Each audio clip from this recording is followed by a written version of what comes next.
Okay, so this one's collector versus gamer. Now, which one controls you more in your buying habits and your purse strings?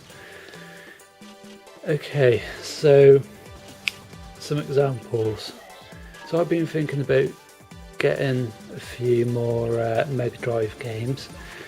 Now, I don't really collect for the Mega Drive games, so I'm only interested in getting certain games and only a few games, and just really ones that I played back in the day. I never had a Mega Drive, but I played on my mate's Mega Drive a hell of a lot. But there's certain games that I want. Now, the gamer in me says just get the games cheap. Doesn't matter whether they're boxed, doesn't matter whether they've got the instructions, just the cart is fine, just as long as I get the game and it works. The problem with that is the collector in me says it has to be complete, it has to have the box, it has to have the manual, it has to have that little tag intact. So it's a bit of a dilemma there. I could probably pick up the carts like dirt cheap, but the to get them complete is probably going to cost a bit more. So the gamer in me says, the gamer in me doesn't really give a shit as long as I just get the cartridge and as long as it works. But the collector in me does give a shit and wants the games complete and in mint condition.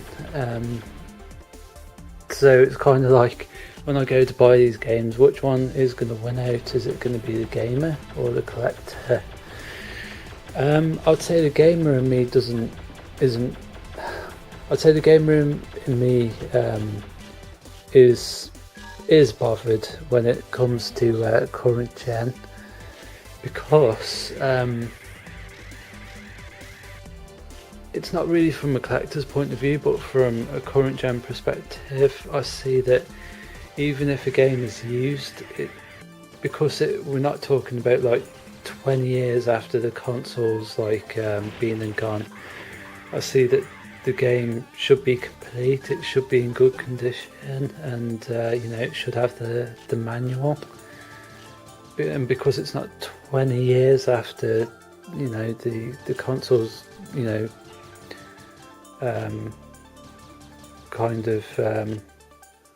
bit the dust, there's no excuse why the game shouldn't be complete. So from a current gen perspective, the gamer in me says that it should be complete. That's not really coming from a collector's perspective,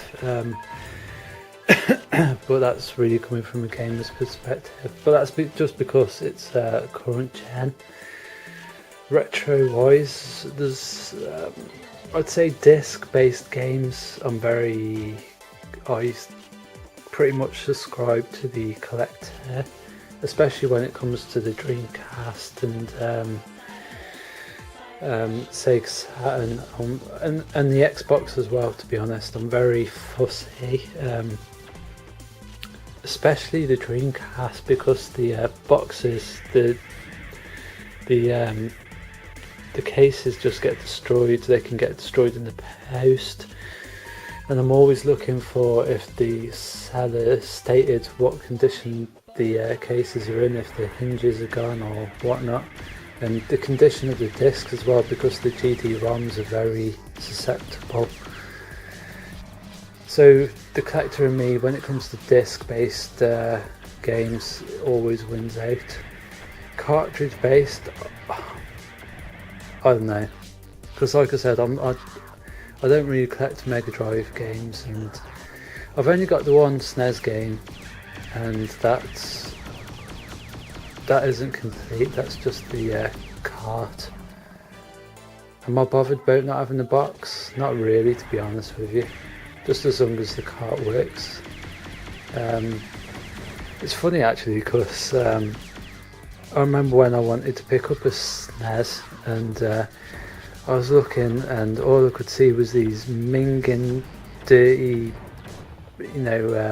discoloured Super Nintendos, and the collector in me was just going, man, if you're going to get a SNES, then you want it in mint condition. You don't want it to be, you don't want it to come from a smoky house. You don't want the plastic to be faded, because a lot of the Super Nintendos that I was seeing, those all faded, but the prices of them was ridiculous, and the collector in me just was like, no, it has to be mint if I'm gonna even bother spending that kind of money.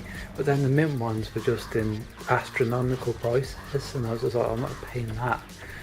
The gamer in me didn't really give a fuck, because the gamer in me just says, well, you can buy a discoloured one, cheap as chips, and as long as it works, that's great. As long as you've got a decent controller, fine. I mean, if I'm not really that bothered, can you always get the spray paint and spray it a different colour? It wouldn't really be sacrilege, because if it's a discoloured one, then it's not going to make any difference really. It ain't going to look like it's been dragged through the mud. So yeah, like I said, the gamer in me, for buying a Super Nintendo, whether it's discoloured or not, doesn't give a fuck as long as it works. The collector in me says, no friggin' way, it has to be in mint condition. In the end, I didn't get one, because I just thought the prices just for discoloured Super Nintendos, they're just stupid prices. They're really common, but the prices were just silly. So yeah, I'd say probably 90% of the time I'm always subscribing to the collector, and probably the other 10% is the gamer.